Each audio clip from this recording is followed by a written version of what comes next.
J'ai déjà pris du LSD à 9h du matin. C'est pas une bonne idée. Surtout quand t'as un train à 10h du matin et que tu vas faire un spectacle le soir. D'ailleurs, même quand tu n'as ni train ni spectacle, jamais le LSD n'a été un petit déjeuner équilibré pour qui que ce soit. Les amis, cette soirée, il n'y a rien qui va, ok? Je te la raconte, j'invente rien. Je viens de faire un spectacle, je suis ambiancé. Je cligne des yeux, je suis dans un after. La personne qui m'ouvre la porte de l'after, elle est entièrement déguisée en Pikachu. Élément intéressant sur la psychologie du personnage, c'est la seule personne qui est déguisée. C'est son initiative perso. C'est chez elle. Elle nous fait visiter l'appartement.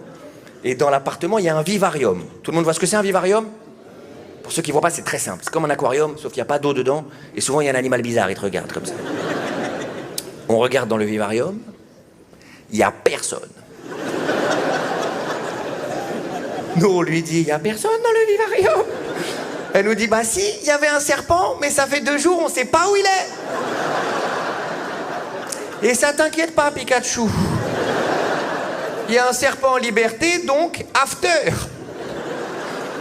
Comme on voit qu'on est dans une ambiance où on peut faire confiance les yeux fermés, 9h du matin, tac. 1h après, le train. Ce train, il m'a amené à Poudlard. C'était juste après le Covid, je suis rentré dans le train des pupilles comme ça, 2 QR codes. Le mec, il est arrivé, je lui ai dit, il y a le billet, le pass sanitaire. Tu scannes ce que tu veux, frérot. En plus, on allait dans une ville très dure. On allait dans une ville qui s'appelle Plougastel, très dure. On arrive là-bas, réception de l'hôtel, et la dame qui travaille derrière la réception, c'est une dame qui est naine. Rien de marrant là-dedans.